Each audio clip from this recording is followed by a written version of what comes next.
Good morning, students. Today we will start our voices sentences having modals.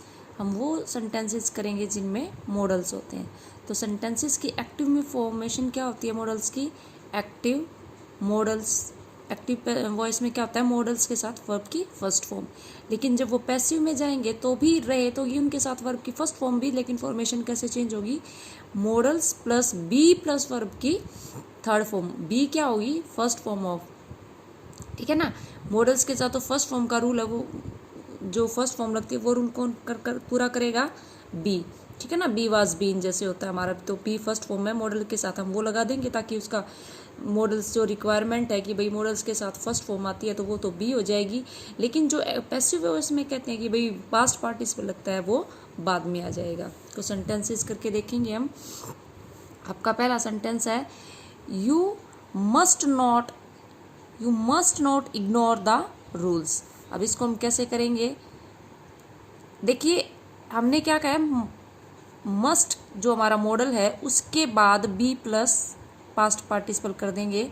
लेकिन sentences का जो base है वो ऐसे ही चलेगा. ऑब्जेक्ट का सब्जेक्ट, सब्जेक्ट का ऑर्डर, ऑब्जेक्ट. आप बना के देखिए इसको. The rules must not be ignored by you. ठीक है ना. अब सेकंड देखिए आप. I must have my share. ये हमारा ऑब्जेक्ट पार्ट है, ये हमारा सब्जेक्ट है. इसको आगे ले आइए. My shares must be had by me. अब ये जो क्या है यहाँ वर्ब का काम कर रही है बेटा. ये फर्स्ट फॉर्म में है और हैव की थर्ड फॉर्म क्या होती है? हैड. हमने ऑब्जेक्ट था अपना माई शेयर, हम आगे ले आए. मॉडल हमने मस्ट डाल दिया, मस्ट के साथ बी लगा दिया एज ए रूल कि भाई पैसिव में मस्ट के साथ बी हो जाएगा. वर्ब की थर्ड फॉर्म लगा दी बाय, और हमारा सब्जेक्ट का क्या हो गया? ऑब्जेक्ट. नेक्स्ट करके देखिए आप. हरी कुड डू इट. ठीक है ना. अब इसमें हरी क्या है? Subject, model, verb, object.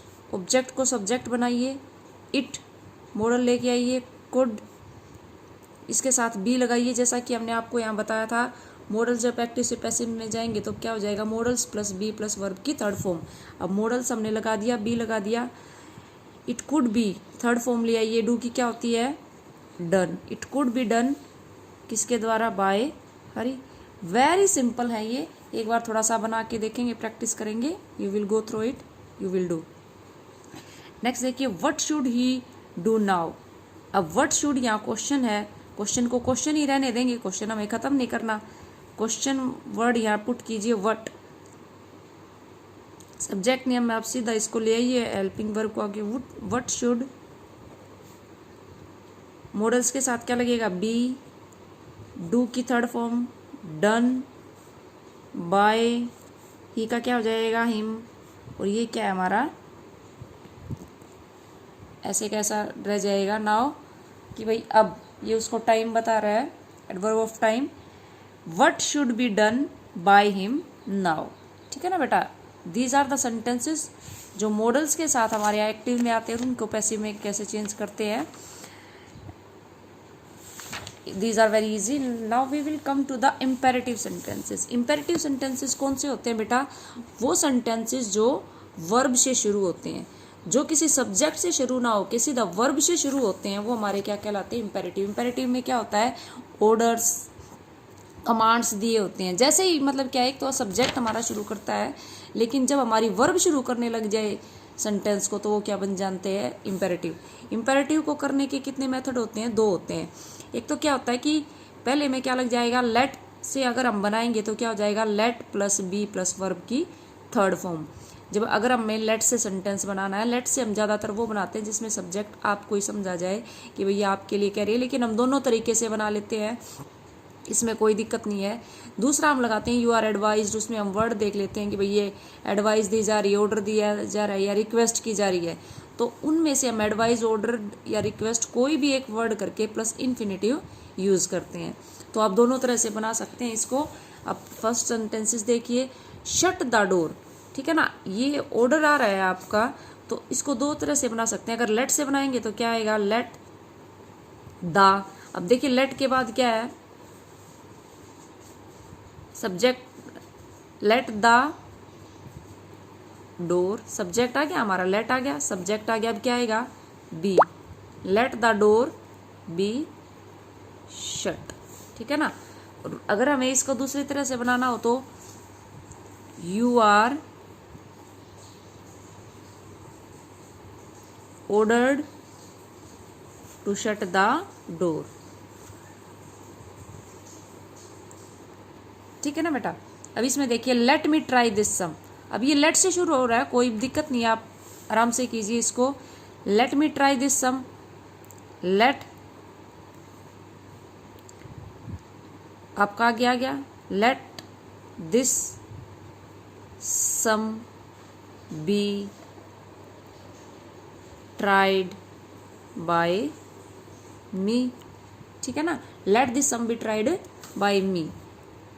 इसको आप इस तरह से बनाइए, ये जो लेट है ये यहीं रह जाएगा, इन्होंने पहले दे रखा है, ये आपका ऑब्जेक्टिव पार्ट है, ये आगे ले आइए, बी लगा दिए पास्ट पार्टिसिपल और फिर एजेंट लगा दीजिए। नेक्स्ट देखिए, please wind up this business. अब प्लीज अगर लग गया है तो आपको समझ में आ जाना चाहिए कि एक रिक्वेस्ट की जा रही है, तो आप क्या बना देंगे सेंटेंस को, you are requested to, you are requested to, और टू के बाद क्या आती है, वर्ब की first form, to wind up this business, भाई आपसे रिक्वेस्ट की जाती है। अब जब टू लगेगा ना बेटा, तो टू के साथ हमेशा वर्ब इन्फिनेटिव जो होता है उसके साथ क्या आता है, अगर वो एज ए इन्फिनेटिव आ रहा है तो वर्ब की फर्स्ट फॉर्म, एज ए अगर प्रेपोजिशन आ रहा है तो आईएनजी। लेकिन यहाँ हम प्रेपोजिशन यूज नहीं करेंगे, हम क्या यूज करेंगे, एक्टिव से पैसिव में जाते टाइम इन्फिनेटिव। तो टू इन्फिनेटिव के बाद हमेशा क्या आती है, वर्ब की first form.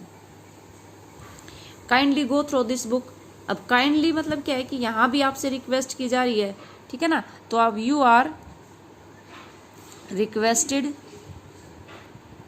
You are requested to go through this book, ठीक है ना। अब मान लो आपका सेंटेंस सीधा यहाँ से शुरू होता है, डू इट।